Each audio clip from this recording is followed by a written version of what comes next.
Thank you for staying with us, and let's continue to reflect on the Lenten message of Pope Benedict XVI for this year, 2013. I have already shared to you about the message of the Pope about charity.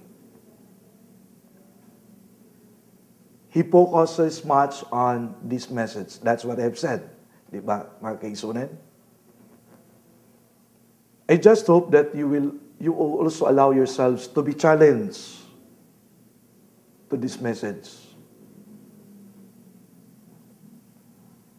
Have an open heart to allow this message to sink in your heart and in your mind. Because I really believe that this is very, very, very important message. And that is what is lacking in our society today. Mabitaw, dagantag makitaan nga mga kaigsuunan nga nagkalisod. Mabitaw nga dagantag mga kaigsuunan nga makahimo og dautan. I would like to share with you my personal experience. Last week, sa ako ang eskwelahan where I am, gisaka ko og mga tao, miatem og lungkab sa ako ang kwarto. Ngano ka? Di mahadlok, mubuhat sa ingon. Ngano ka?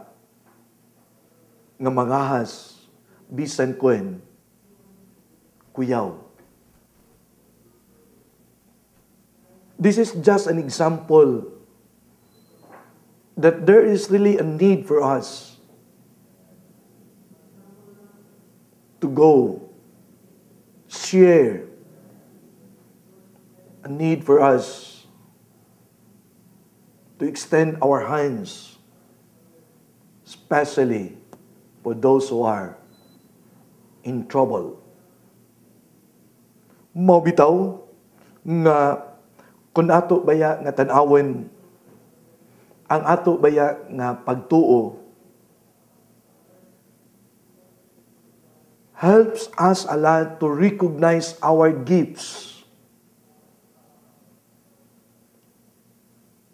And then, ang ato sab nga pagtugot nga mahagita sa mensahe sa gitawag the message of charity, mausab kini ang makapahimo kanato to be fruitful.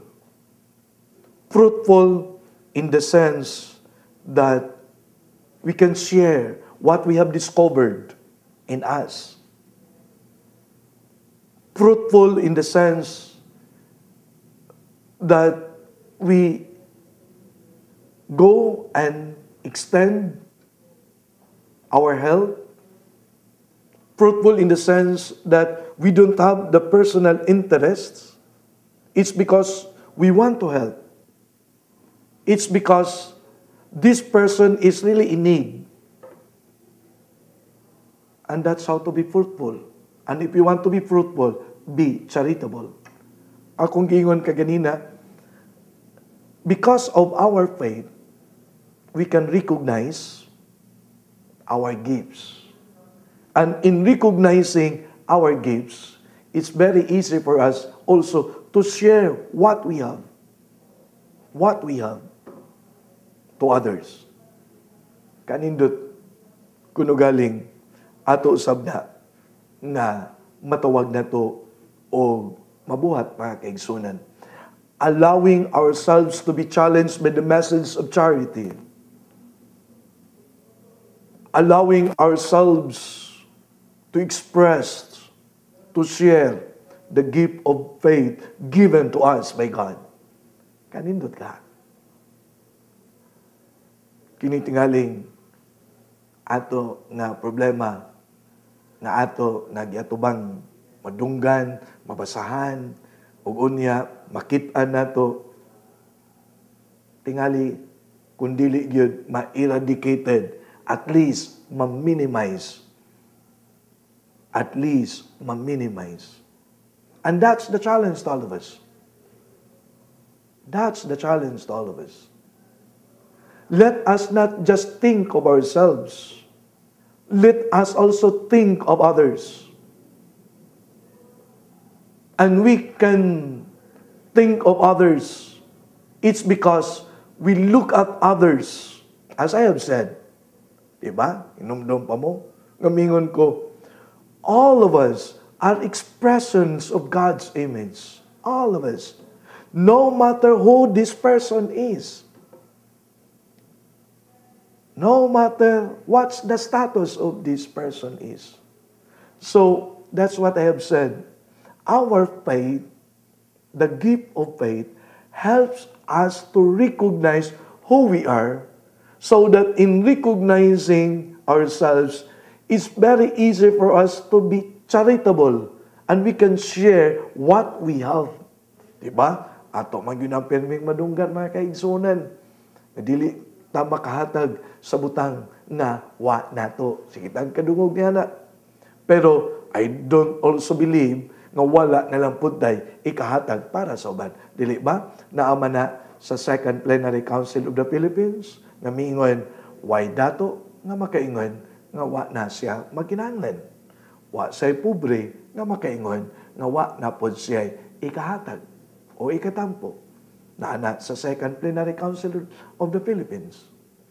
Mao ni nga nindot sad kayo sa nga tanen nga kun ato dieng hisgutan ang gitawag og evangelization, and that's also the call of the Pope to go to evangelization.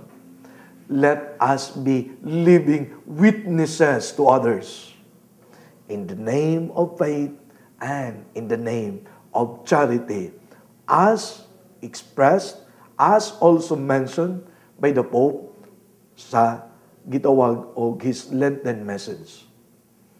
So, I just hope and I just pray that this message can sink in our mind and in our heart. Basta makasulod lang sa atong kaugalingon, we become living witnesses to others if we talk about the message of faith and the message of charity. So, nindot nga ato ni nga matawag na to o makuha sa atong pamalandong mga kaigsuunan aron kita mismo mahimo sabta nga matawag na to living a life of true Christian. And by living this kind of life, we are also bringing others to God. That's how to be a living witness to others. Living a life of a true Christian. That's how to live a life of a true Christian. And by living this kind of life, especially in our times today, na all kinds of struggles of life, we become also the source of inspiration. In that case, we become living witnesses to others, and we can bring others to God. We can bring others closer to God, and we can bring others, where is our God? Ang mga pangitabo sa atong katilingban, muingon nga natay mga kaigsuudan nga para kanila wala na'y Ginoo. Naana sa newspaper, national newspaper, karon kuno season of violence. Headline na. Nga naman, all kinds of killings, robberies, etc. na-appermi sa pamantalaan. Mauna nga nabutangan, season of violence. Something that we have to reflect upon. Something that we have to look into. Ngano ka ngayon animan? Ngano ka nga sayon-sayunon man lang ug patay ang tao? Image and likeness of God. Ngano ka nga di man ta makaduol og mutabang ngadto sa uban if we don't have interest, personal interest in tao? Image and likeness of God. Ngano man? Kay bawo ko, kay bawsan mo, what are the reasons of all these things? But nindot sad, if we just focus on what the Pope said, let us try to focus on the gift of faith that cannot be separated from charity. Let us try to focus the message of charity, our concern to others. How can we help others? How can we extend our hands to those who are really in struggles, in needs? How can we say good words, be the source of inspiration to others? How? That's the question. But with God's help, with God's presence, my dear friends, everything is possible in the name of faith. Pagkanindot, pamalandungan. Pagkanindot, usab, puyan. So, let us try to reflect on this. And then, while we make our short break, let us bring this in our reflection.